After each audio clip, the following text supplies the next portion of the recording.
Okay, I've created a Python program that I think could be used to teach students of an age around sort of 11 to 14, that kind of age, or maybe even older, a little bit about how machine learning works. I may have really oversimplified this, but the idea is behind this is that you could have a really simple kind of abstraction of what machine learning is and teaching a machine to do something that you can comprehend yourself, a student can comprehend. So it's written in a Python program here, which looks a little bit complicated, but it is completely self-contained. It doesn't rely on any magic going on in the cloud. There are no API keys here. It's all happening in the Python program.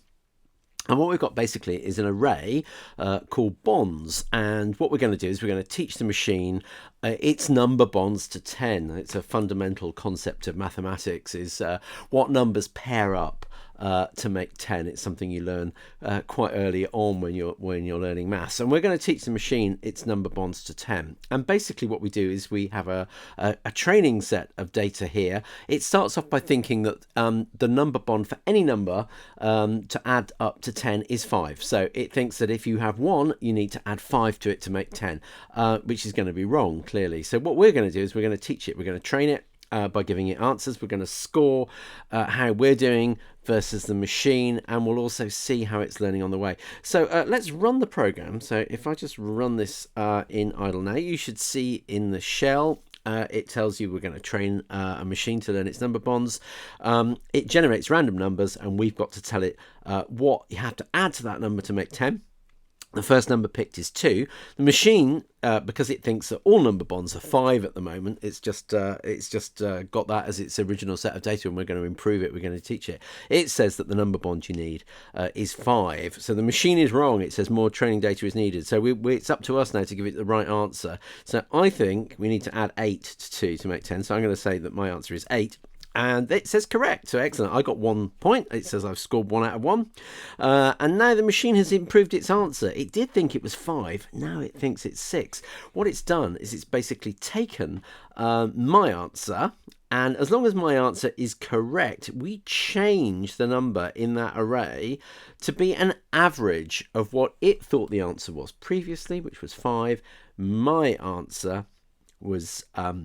the answer that I gave it was 8, and it's taken an average, and it's now decided that it thinks that the answer now is 6. So it's getting closer to the right answer, but it's still not quite right. So we're training it slowly and gradually. We're not giving it the right answer. We're just suggesting that because my answer was correct, maybe that's the direction to go in. Of course, I could be wrong. I could mislead the computer by deliberately giving it wrong answers. Although the way I've coded this, it won't actually take any notice of an incorrect answer. So perhaps you could change that if you want to do a different version of this. So we need to put some more data in. This time the number is 6, and I'm going to say that the answer is 4. The machine got it wrong. It was close. It said 5.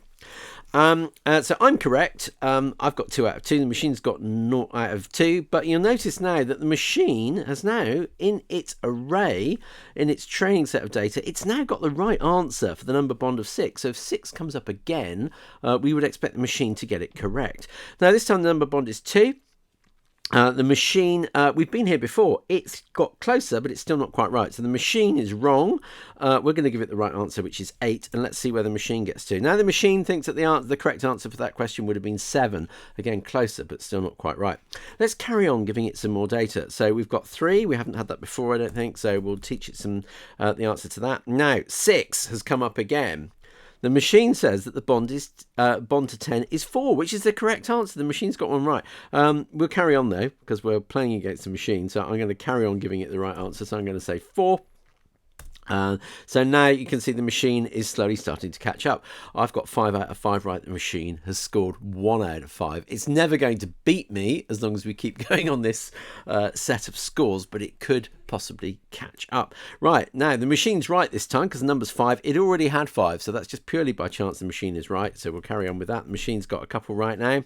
The number this time is 8. I am going to say that we need 2 as the answer there because the machine's wrong.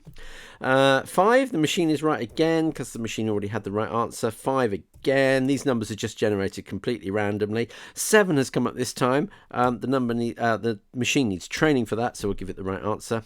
3, the machine is wrong here again, so we'll give it the correct answer. 9, we don't think we've had 9 before, so that's incorrect.